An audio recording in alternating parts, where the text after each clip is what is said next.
Amen. Amen. Vous savez, pour prêcher l'évangile, on n'a pas besoin d'église. Amen. Amen. On n'a pas besoin d'église. On a besoin simplement des âmes. Amen. Les murs sont là pour que le peuple de Dieu entende l'évangile. On peut prêcher dans la rue. Amen. On peut prêcher dans les maisons. Amen. On peut prêcher dans les carrefours. On n'a pas besoin de bâtiments pour prêcher l'évangile. Et donc nous avons commencé de maison en maison. Et aujourd'hui nous voici dans les églises. Alléluia. Parce que Dieu maintenant veut faire grandir ce que nous avons à cœur.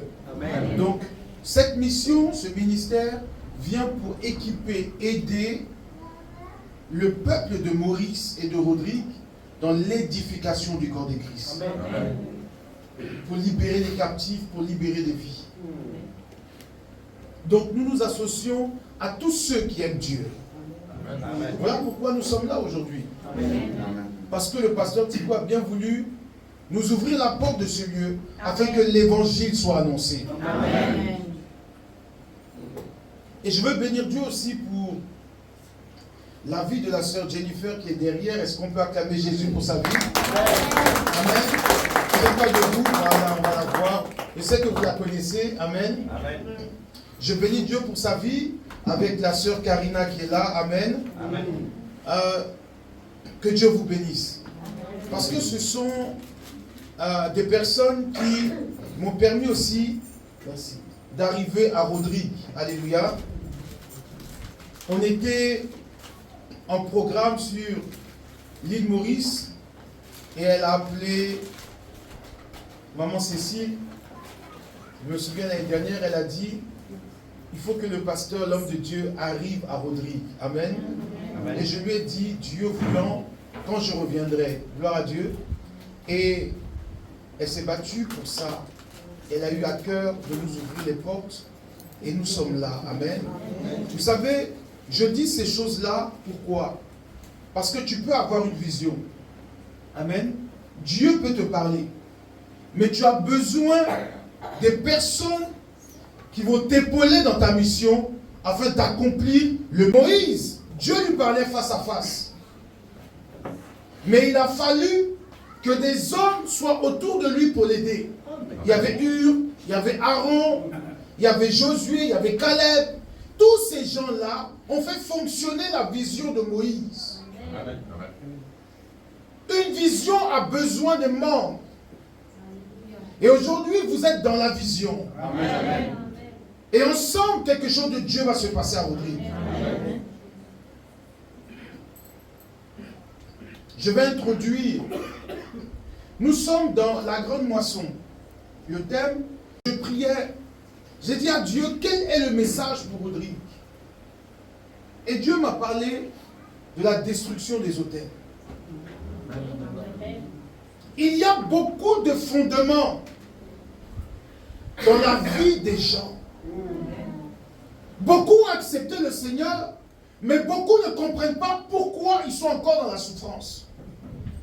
Il y a beaucoup de personnes qui prient, qui louent Dieu, qui adorent Dieu véritablement, mais qui traversent des moments critiques et compliqués.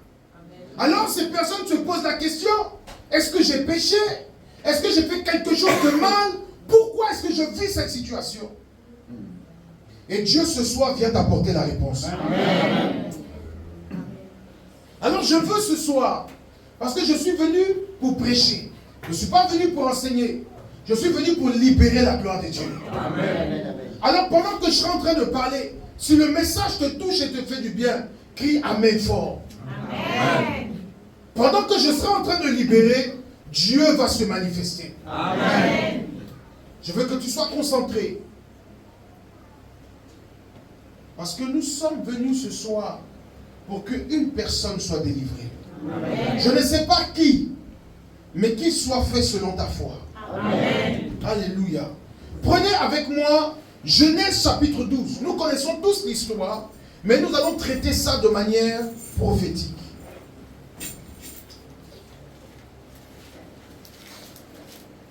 Genèse chapitre 12. Et nous allons toucher quelque chose ce soir. Parce que pour que l'autel soit brisé, il faut qu'il y ait au préalable un détachement.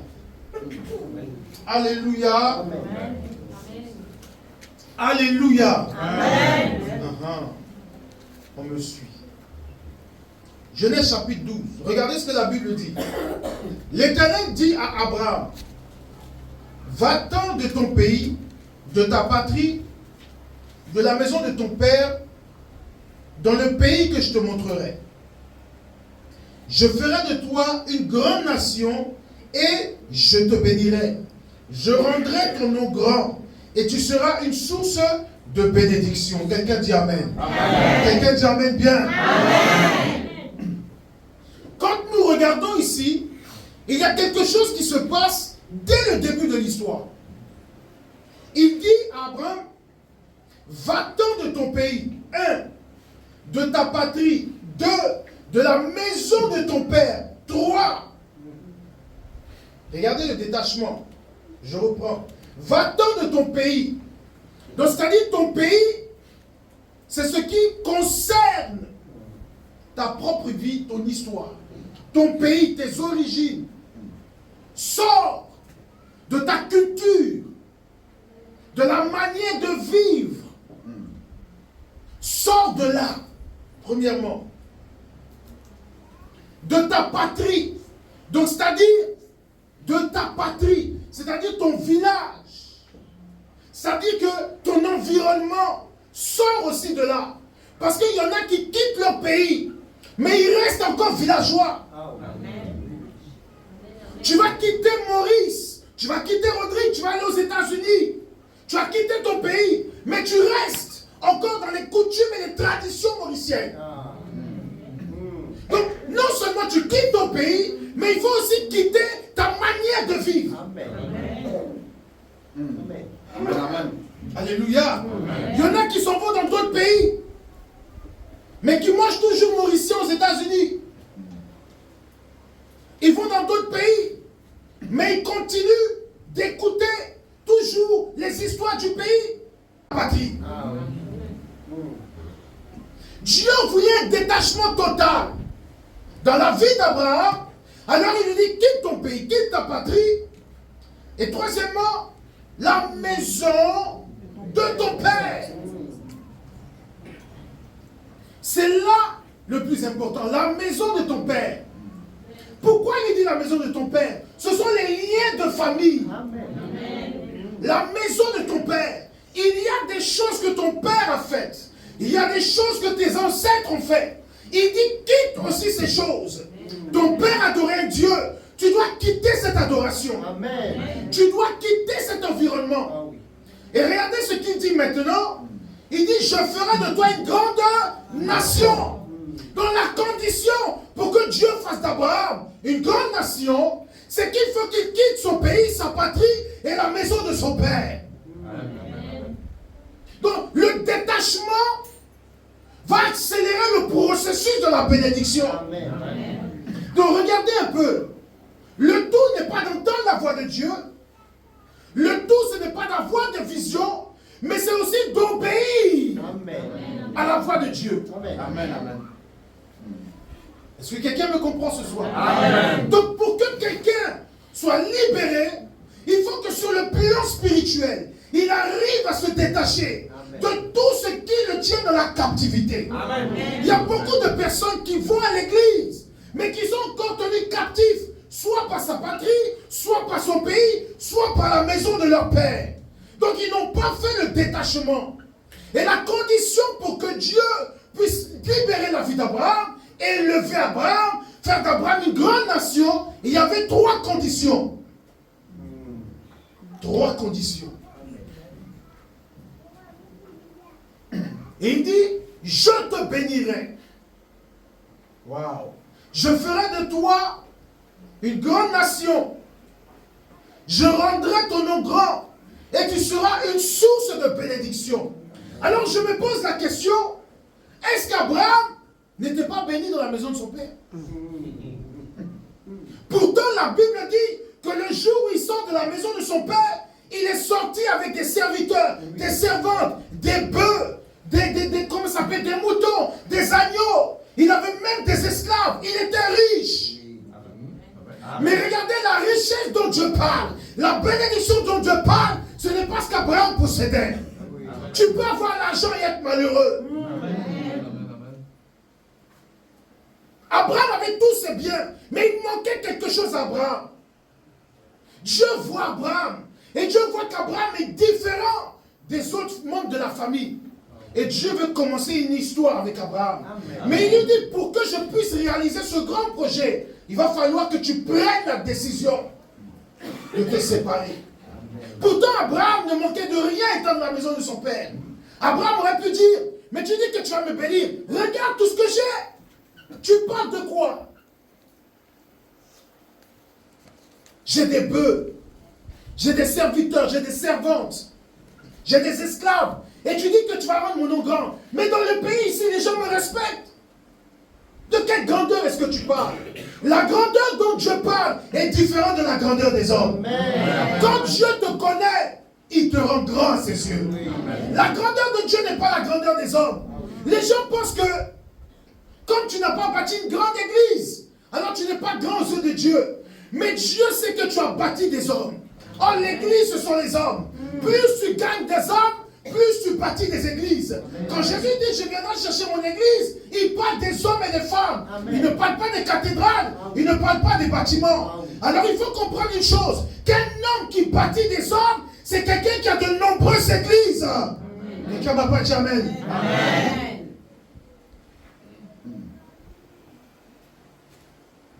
Le pasteur Tico a beaucoup d'églises. Parce que le pasteur Tico a beaucoup de fidèles. Il a beaucoup d'âmes. Et ce sont les églises que Jésus va venir chercher. C'est ce que les gens n'ont pas compris. Tu n'as pas besoin d'avoir beaucoup d'églises dans le monde entier. Tes églises sont là. Et chaque église, tu dois la nourrir. Chaque église, tu dois l'enseigner. Chaque église, tu dois la former. Pour que le jour que le Seigneur vienne chercher son église, qu'elle soit prête à monter avec lui. Amen. Il dit à Abraham, je te rendrai grand. Je te rendrai grand. Moi, Dieu, je prends la responsabilité de te rendre grand. Plus grand que ce que tu es en train de vivre ici. Abraham était riche, mais Dieu dit qu'il va le rendre encore plus riche que ça. Dieu est capable de tout. Amen. Mais pour que Dieu puisse opérer la délivrance, il faut que la maison de ton père, ta patrie et ton pays te soient détachés. Amen. Je ne dis pas de ne plus parler avec sa famille. Je ne dis pas de ne plus être mauricien. Je ne dis pas de ne plus appartenir à Rodrigue. Mais sur le plan spirituel, tu dois vivre comme un enfant du royaume. Amen. Parce que la Bible déclare qu'il nous a libérés. Il nous a sortis des ténèbres pour nous envoyer dans son admirable lumière. Amen. Or, lorsque nous sommes dans les lumières, nous sommes dans le royaume de Dieu. Amen. Et dans le royaume de Dieu, nous appartenons à une nouvelle race. Amen. Et cette race, ce sont les élus de Dieu. Amen. Les choisis de Dieu. Amen. Et lorsque tu es dans ce royaume, il n'y a pas de stérile, il n'y a pas de pauvres, il n'y a pas de célibataires, il n'y a pas d'infirmes, il n'y a pas de pauvres, il n'y a que des élus de Dieu.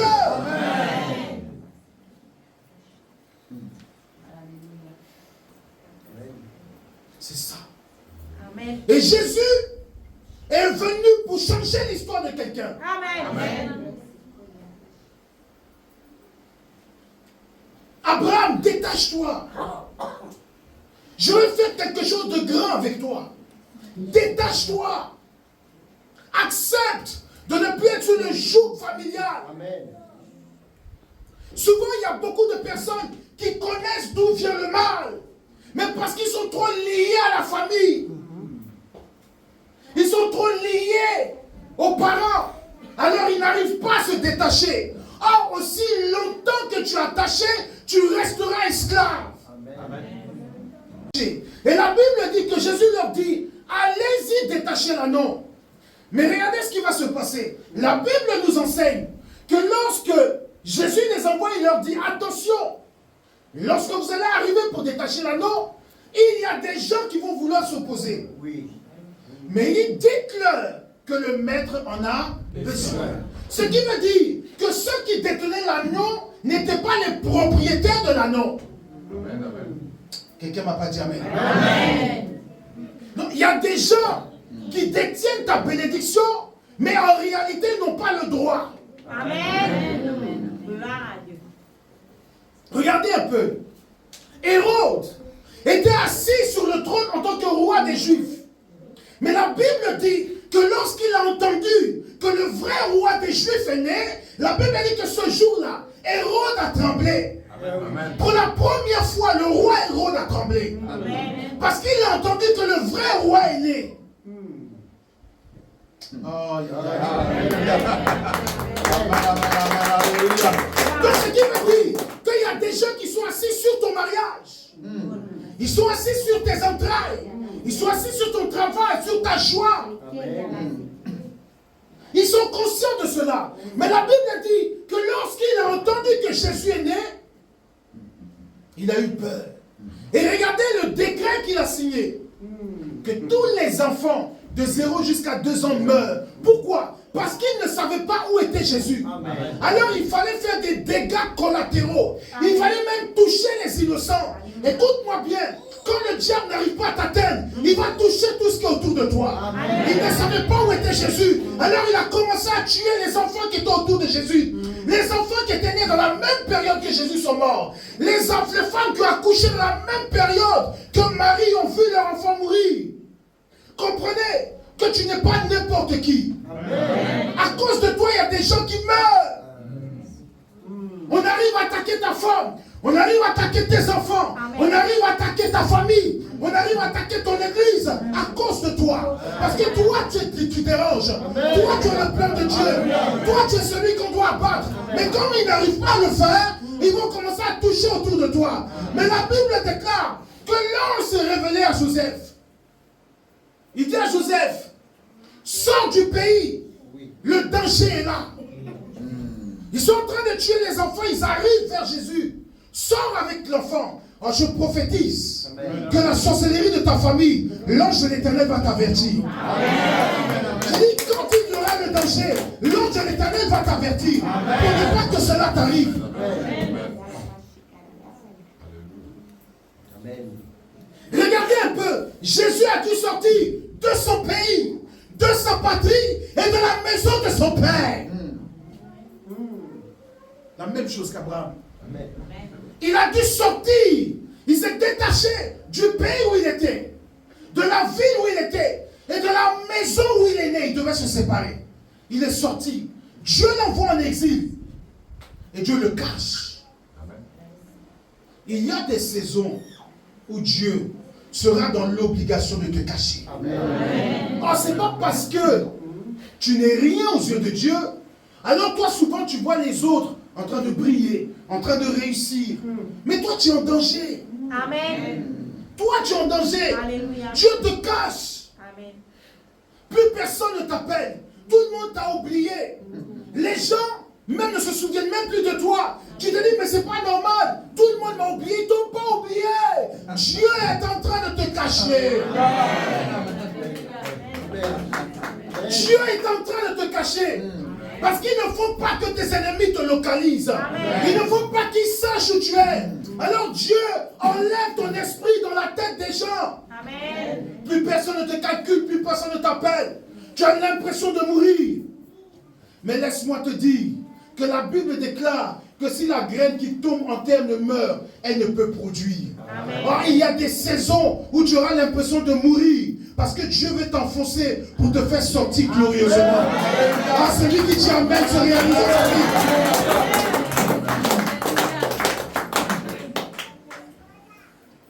Ce soir, je suis venu dire à quelqu'un que tu es dans une saison où tu dois sortir de la maison familiale. Tu dois sortir de là où tu es actuellement.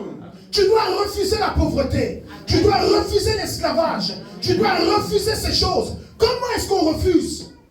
On déclare, on prend la décision. Et on commence à prier. et briser les liens. Regardez un peu, la Bible déclare qu'il y avait un homme du nom de Gédéon. L'ange se révèle à lui. Et l'ange lui dit, vaillant héros. Il regarde l'ange, il dit, mais de quoi est-ce que tu parles? Est-ce que tu ne vois pas ma vie? Regarde un peu. Regardez comment il se présente. Il se présente avec les liens de famille. Il se présente avec les liens. Il dit, je suis de la tribu de Manassé. Et dans cette tribu, ma famille est la plus pauvre. Donc non seulement j'appartiens à une tribu qui est faible, parce que les Madianites sont en train de nous persécuter. Ils sont en train de nous faire souffrir. Donc j'appartiens déjà à un peuple, une nation qui est en faiblesse. Et de ce quoi notre faiblesse, parmi les faibles, je fais partie des plus pauvres.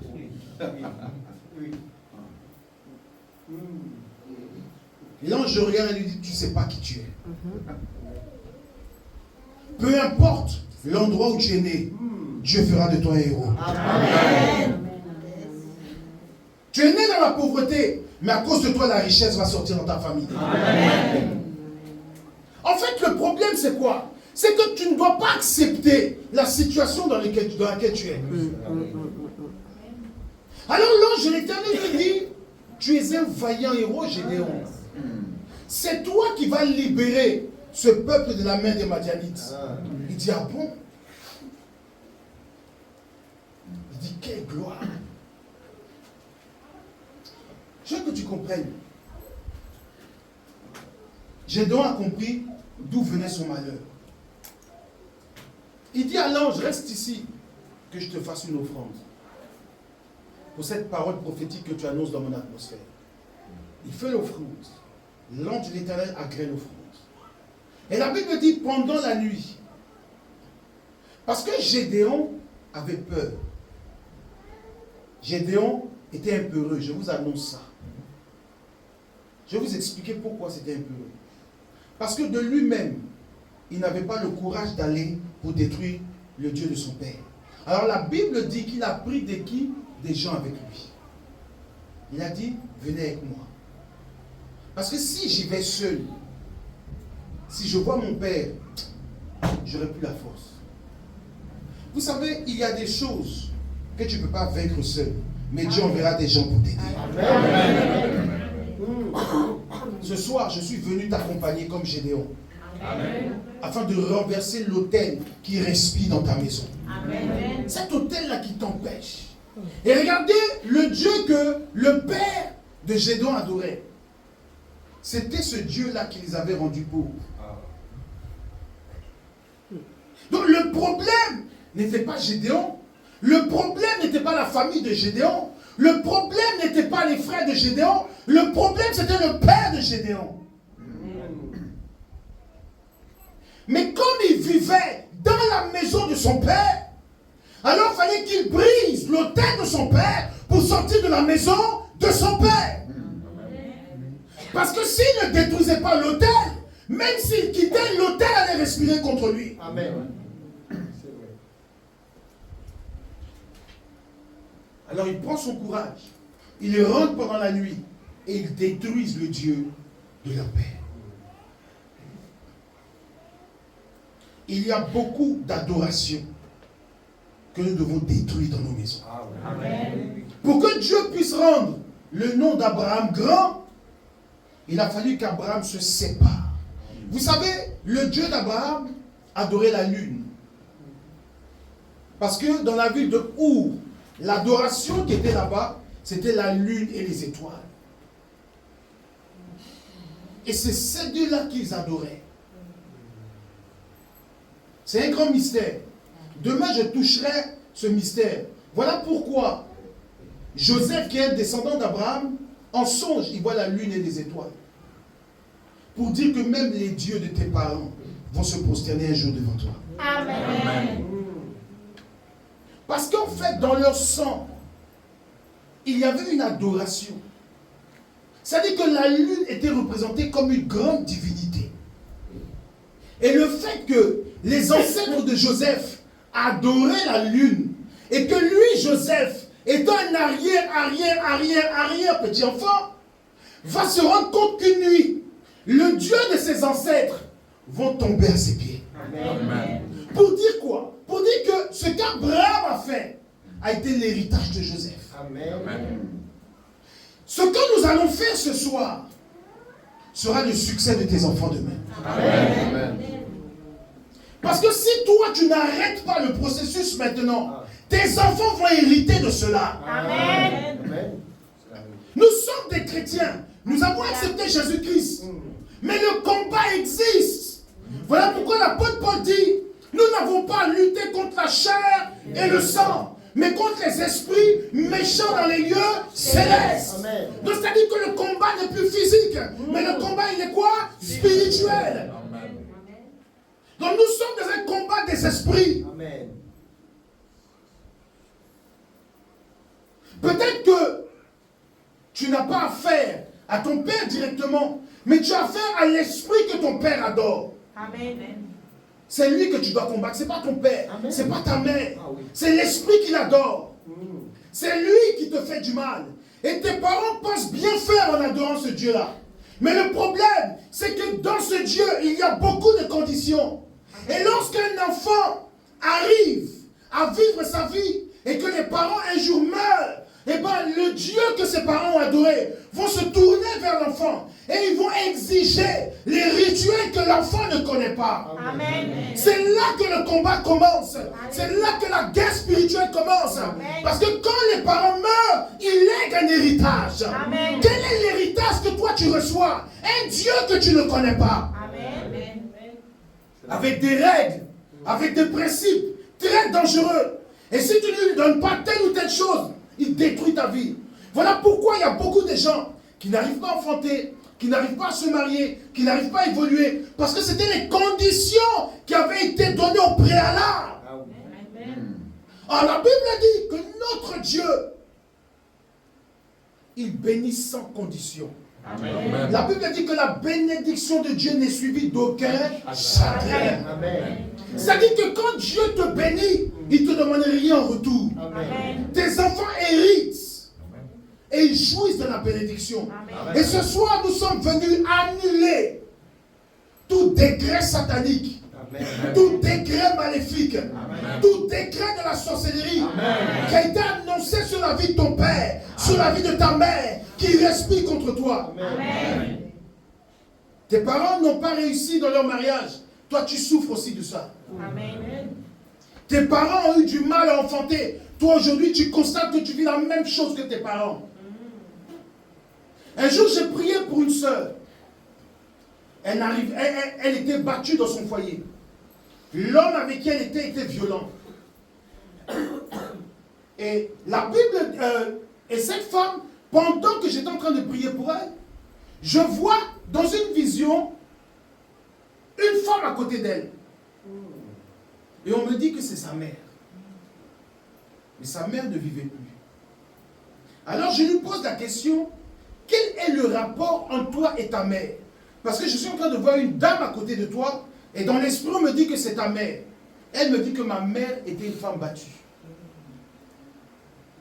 Donc la souffrance que la mère a eue, la fille est en train de vivre cela. Les gens ne comprennent pas que les liens existent. Amen. Alléluia. Les liens existent. Comment est-ce que Abraham va en Égypte? Il ment au sujet de sa femme. Isaac, des années plus tard, arrive en Égypte, il ment au sujet de sa femme. Le même mensonge au même endroit et pour la même raison.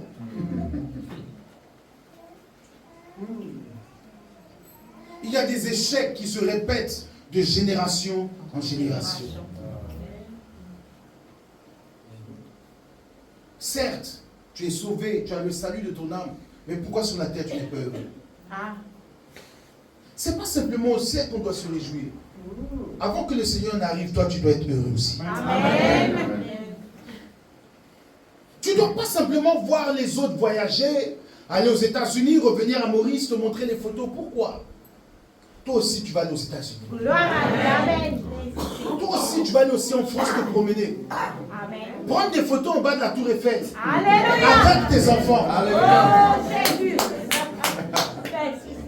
Alléluia. Pourquoi? Vous savez, les nations nous appartiennent à nous. Alléluia. Nous sommes des héritiers de Dieu. Amen. Mais pourquoi on est bloqué? Nous aussi, on n'arrive pas à se réjouir. Les autres vont en vacances, toi, tu ne vas pas en vacances. Tu es toujours en train de compter les roupies. Comment je fais pour finir le mois? Comment je fais pour acheter un peu de pain? Comment je fais pour acheter un peu de trucs, un peu? Tu es toujours en train de compter. Ce sont des liens que tu dois briser. Amen. Tu dois refuser cette pauvreté. Amen. La pauvreté est une malédiction. Amen. Et la pauvreté engendre la sorcellerie. Amen. Vous savez, le sorcier, c'est parce qu'il est pauvre qu'il est sorcier. Amen. J'ai vu un jour un homme riche, il a fait un commentaire sur les réseaux, ça m'a choqué. Il a dit, arrivé à un certain niveau de la richesse, la pauvreté n'existe plus. Je vais vous poser la question. Il dit, vous savez, quand tu as de l'argent, tu ne vois plus le mal. Mais tu réalises ton projet. Mais quand tu n'as pas, je détruis, je brise, je chasse.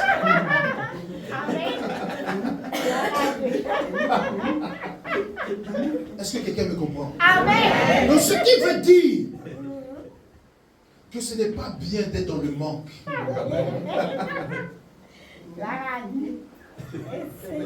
Tu dois détruire ça dans ta maison. Amen.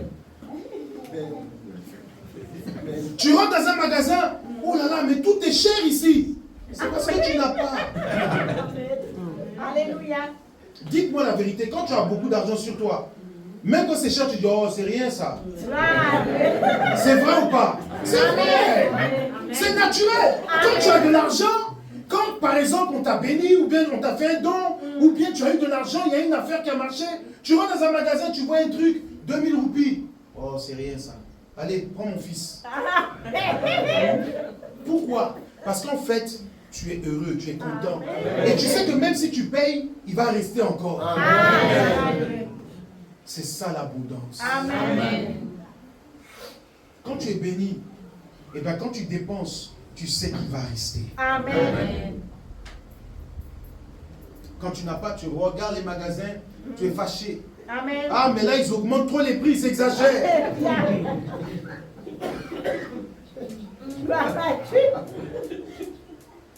Alors que c'est les mêmes prix depuis des années. Amen. Amen. C'est ce genre de choses qui doivent s'arrêter dans notre vie. Amen. Amen. Tu dois faire des choses et être heureux. Amen. C'est ça, en fait, que Dieu voulait dans la vie d'Abraham. Qu'Abraham connaisse une prospérité qu'il n'a jamais connue. Amen. Qu'il connaisse une vie d'abondance qu'il n'a jamais vécue. Amen. Abraham a commencé à expérimenter un Dieu du surnaturel. Nous sommes à une époque où nous devons vivre le surnaturel. Amen. Nous devons arrêter de nous inquiéter. Mais nous devons avoir confiance au Dieu de miracles. Amen. Mais pour cela, il faut que les œuvres du diable soient détruites. Amen. Si on ne détruit pas les hôtels de famille, on va en souffrir. Amen. Regardez, la Bible dit que lorsque Jésus est arrivé dans une ville, il y avait un aveugle de naissance. Les disciples posent la question, Seigneur, qui a péché dans sa famille pour que cet homme-là soit né quoi? Aveugle. Et là, ici, les disciples sont en train de relever un point très important. On ne tient pas l'aveugle pour responsable de son aveuglement. Mais qui est-ce qu'on tient responsable? Les parents. Ses parents. Ce qui veut dire qu'il y a des gens qui souffrent pas parce qu'ils sont mauvais, pas parce qu'ils ne sont pas intelligents, mais parce qu'il y a des gens avant eux qui ont fait des choses qui les condamnent. Amen. Amen. Tu es en train de te... Ça ne marche pas. Ça ne marche pas. Alors tu te poses la question, mais qu'est-ce que j'ai fait? C'est pas toi le problème. C'est pas toi. Prends avec moi 1 Pierre 2, verset 8. Je vais lire ceci et nous allons prier.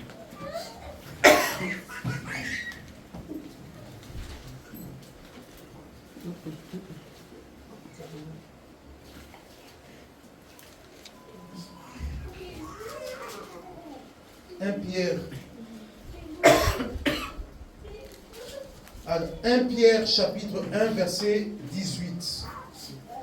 1 Pierre 1 verset 18. Regardez ce que la Bible dit. La Bible dit, sachant que ce n'est pas par des choses périssables, par de l'argent ou de l'or, que vous avez été rachetés, de la vaine manière de vivre que vous avez hérité de vos pères. Mais c'est par le sang précieux de l'agneau, comme d'un agneau sans défaut et sans tache. Si vous devez être libéré, c'est par le sang de l'agneau. Amen. Mais regarde ce qu'il dit. Il dit que vous avez hérité de la mauvaise vie que vous vivez là, de vos pères. Donc aujourd'hui, tu es chrétien. Parce que ici, l'apôtre Pierre écrit. Il n'écrit pas en tant que païen. Il écrit en tant que chrétien. Et quelqu'un qui a reçu Jésus. Mais il fait un constat. Il dit, attention, vous avez hérité d'une mauvaise vie venant de vos parents. C'est pour ça que vous souffrez. Mais il dit, je vous donne le remède. Par le sang de l'agneau. Amen. Par le sang de l'agneau, Amen. tu peux être libéré. Amen. Tu te bats. Mais il y a un héritage qui t'a été donné. Un mauvais héritage. Un mauvais héritage. Je suis venu dire à quelqu'un ce soir que tu vas sortir de l'héritage qui t'a été légué. Amen. Tu ne dois pas vivre l'histoire de tes parents. Tu ne dois pas vivre l'histoire de ta famille. Tu ne dois pas vivre l'histoire de ton pays, mais tu vas vivre ton histoire. Amen. Tu vas vivre ton histoire. Amen. Nous sommes dans la destruction des hôtels. Il y a des choses qu'on t'a léguées. Voilà pourquoi dans le livre de Ésaïe 52 au verset 3, il dit c'est gratuitement que vous avez été vendus. Et ce n'est pas à prix d'argent que vous serez rachetés. C'est la réponse que Pierre donne à Ésaïe. Ésaïe dit, vous avez été vendus. Ce n'est pas avec l'argent ni l'or que vous serez rachetés.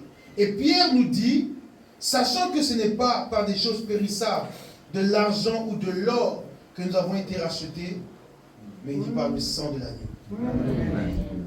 Donc, Pierre répond à Ésaïe, combien d'années après? Combien d'années après? Le remède est arrivé, le sang de Jésus. Amen. Il y a la possibilité pour nous de sortir de l'esclavage. Pour nous, hommes de Dieu, d'avoir un ministère glorieux. Un ministère puissant, efficace. C'est la délivrance.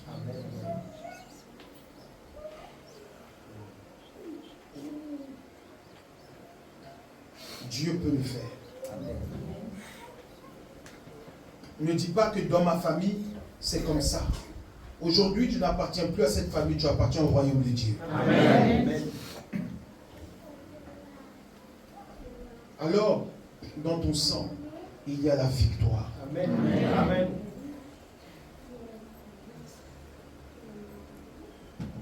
Ce soir, on va prier. Demain,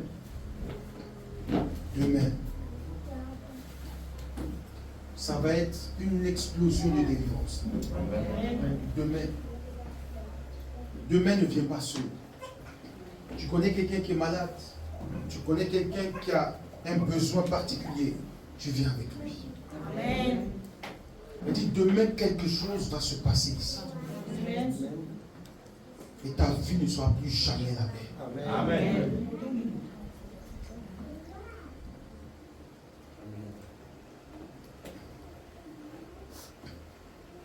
Il est l'heure qu'un chrétien soit heureux. Amen. Il est l'heure que tu puisses réaliser ton projet. Amen. Chaque année, tu ne peux pas recommencer. Amen. Amen. Chaque année, tu ne peux pas recommencer. Tu te bats depuis des années. Ça va prendre fin ce soir. Amen. On est venu ce soir pour détruire un hôtel. Et il y a quelqu'un qui va tomber. Tous ceux qui ont dit que tant qu'eux ils vivent, toi tu ne vas pas faire ceci, tu ne vas pas faire cela. Amen. S'ils ont décidé de mourir pour que tu sois heureux, ça c'est leur problème. Alléluia.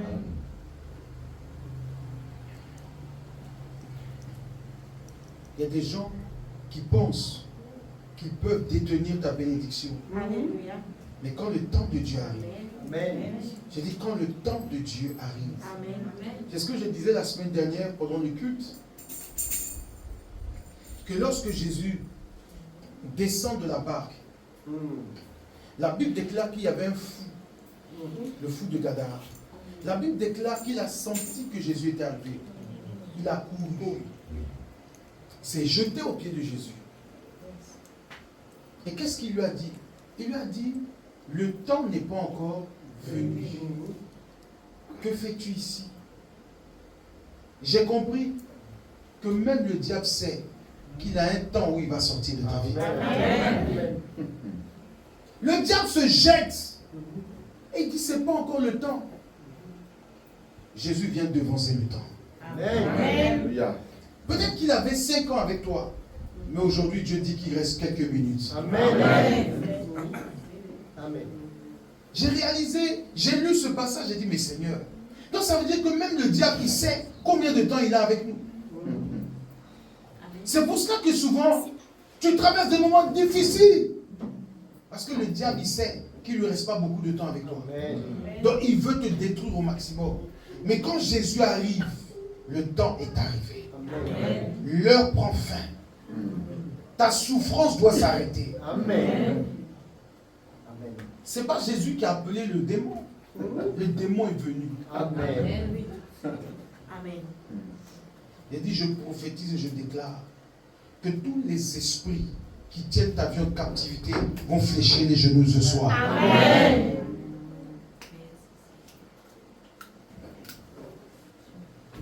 Qui a appelé le démon? Personne. Amen. Regardez un peu Zachée. La Bible déclare que c'était un collecteur d'impôts. Amen. Et la Bible dit quoi? La Bible dit qu'il avait volé les siens. Il avait volé les gens de son pays. Il avait volé ses frères. Il avait volé les gens de son pays. Il était collecteur d'impôts. Il travaillait avec Rome. Tout le monde se plaignait de Zachée. Tout le monde. Amen. Jésus a entendu. Jésus a entendu. Alors, Jésus passait par là. Vous savez, Jésus est le plus grand stratège du monde. Amen. Il sait que Zachée, c'est quelqu'un qui aime être important. Amen. Donc, comment Jésus, qui passe près de chez lui, et Zachée va rester insensible? Zachée va sortir. Donc Jésus fait exprès. Il passe à côté de la maison de Zachée. Il y a du monde. Et puis il arrive devant la maison de Zachée, il traîne les pas. Zachée dit, mais c'est qui? C'est qui? Comment moi je n'ai pas été averti qu'il y a une célébrité qui arrive ici? Alors il monte sur les sycomores, il regarde. Jésus le regarde, il dit, Zachée, aujourd'hui, je mange chez toi. Écoutez, Jésus était venu pour Zachée. Jésus était venu pour Zachée. Mais Jésus a usé de stratégie. Amen. Parce que si Jésus avait envoyé les émissaires pour dire à Zachée que j'arrive, Zachée il s'inquiétait, mais qu'est-ce qui se passe? Qu'est-ce que j'ai fait? Pourquoi il vient chez moi? Alors Zachée n'a pas été averti. Et Jésus passe. Il dit non, il faut qu'aujourd'hui, là, je vois qui est Jésus. Et puis Jésus rentre chez lui. Quand Jésus met les pieds chez Zachée, quelle a été la première chose que Zachée a fait? Zachée rentre dans sa maison. Il ouvre le coffre. Il dit Jésus, tout ce que j'ai volé ici, tout ce que j'ai volé, je vais les rembourser jusqu'à 3 fois. Est-ce que quelqu'un me comprend? Amen. Quand Jésus rentre dans la vie de tes détracteurs, ils ne vont pas te rembourser 1 fois, ni 2 fois, mais 3 fois. Amen. Alléluia. Jésus voulait opérer un miracle dans la vie de tout ce peuple. Mais Jésus ne voulait pas créer des tensions. Amen. Parce que s'il disait Zachée, je viens chez toi, Zachée allait commencer à se préparer, trouver des excuses. Jésus passe par là. Zachée le reçoit chez lui. Et la gloire de Dieu se manifeste. Amen. Le cœur de Zachée saisit. Même tes ennemis ne pourront pas résister dans la présence de Dieu. Amen. Ils seront obligés de relâcher ta bénédiction. Tout ce qui t'ont volé par la puissance du Saint-Esprit sera relâché.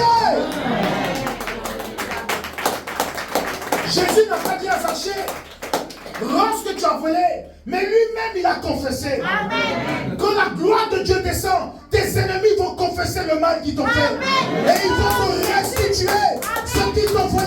Que quelqu'un dise Amen fort.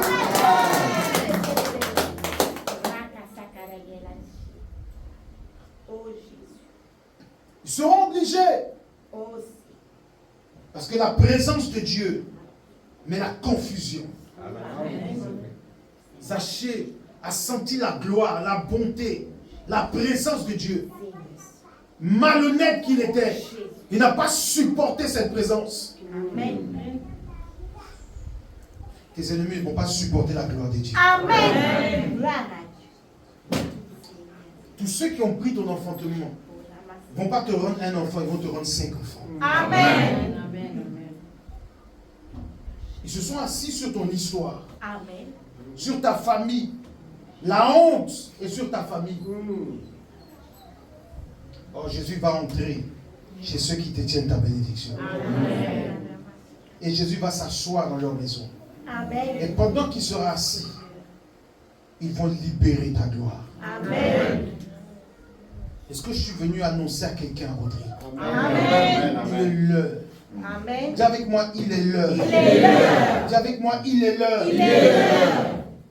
Ça doit changer. Ça doit changer.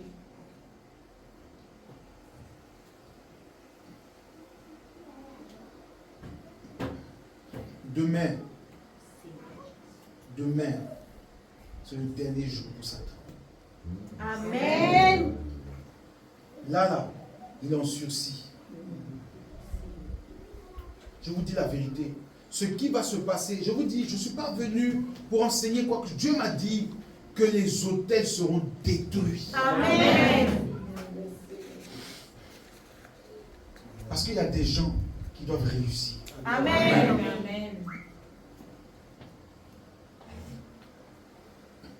Ton petit commerce que tu fais deviendra un grand commerce dans votre vie. Alléluia. Amen. Je ne sais pas si tu fais élevage de poulet, élevage de porc, élevage de quoi. Ça va se multiplier. Amen. J'ai dit ton argent va sortir. Amen. Les gens vont dire c'est la magie. Tu leur diras oui, Jésus est un magicien. Amen. Jésus est un magicien. Amen. Vous savez pourquoi c'est un magicien? Parce qu'il a multiplié 5 pains et 2 poissons. Amen. Donc Jésus aussi fait la magie. Mais la vraie magie. Pas la sorcellerie, la vraie magie. Amen. Quand tu as 10, Jésus peut faire 1000. Amen. Dieu va multiplier tes affaires. Amen. Tu vas prospérer. Amen. C'est ce que nous sommes venus débloquer ce soir. Amen. Je suis venu ce soir poser la marque. Vous savez, il ne peut pas y avoir de délivrance sans que l'évangile nous soit prêché. Amen. Amen. Amen. Vous savez, si quelqu'un fait des miracles sans annoncer Jésus-Christ, méfiez-vous. Amen. Méfiez-vous, mes amis. Amen. Je dis la vérité. Ça, c'est la vérité.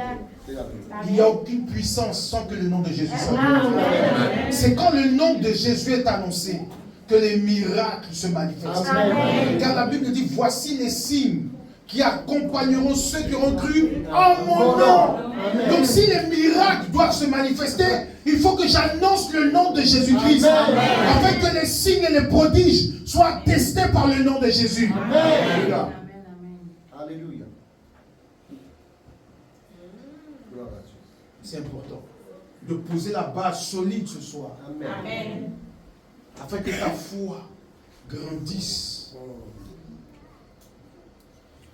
Je sais que déjà cette nuit, il y a beaucoup, dans les songes, dans les rêves, Dieu va opérer délivrance. Amen. Tu vas te tenir debout. Nous allons prier.